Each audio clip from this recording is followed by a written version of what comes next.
In today's video, I'm going to teach you how to remove the 40-minute limit.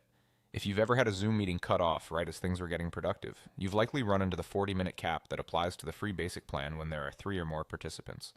That timer starts the moment your meeting begins and will automatically end the session at 40 minutes, which can be disruptive for classes, team check-ins, or client calls. The good news is that there's a straightforward way to remove it completely. The only way to lift the 40-minute limit is to upgrade your free basic account to a paid subscription.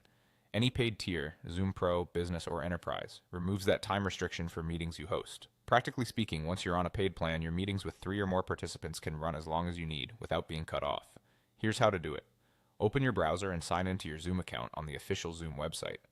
Once you're signed in, go to your account settings and find the Billing or Plans section. From there, you'll see the available subscription options. Choose the plan that fits your needs. Pro is a great choice for individuals and small teams. Business is built for larger groups that need more administrative controls. And Enterprise is designed for organizations with advanced requirements. Select your billing cycle, review what's included, and complete the upgrade by entering your payment details. You don't have to reinstall Zoom. The change applies to your account, and the time limit will be removed for meetings you host. A quick note on how Zoom enforces this. The limit is tied to the host's account.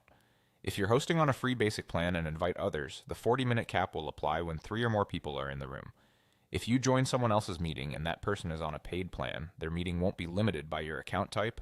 Also remember, on the free tier, the time cap applies only when there are 3 or more participants. If you typically meet one-on-one, you won't see the 40-minute cutoff. After upgrading, you can verify everything worked by checking your account type in your profile. It should now show Pro, Business, or Enterprise. Then schedule your next session as usual and enjoy uninterrupted time. If you collaborate regularly with groups, upgrading is the most reliable way to keep discussions flowing without breaks. That's all you need to remove the 40-minute limit and keep your meetings running smoothly.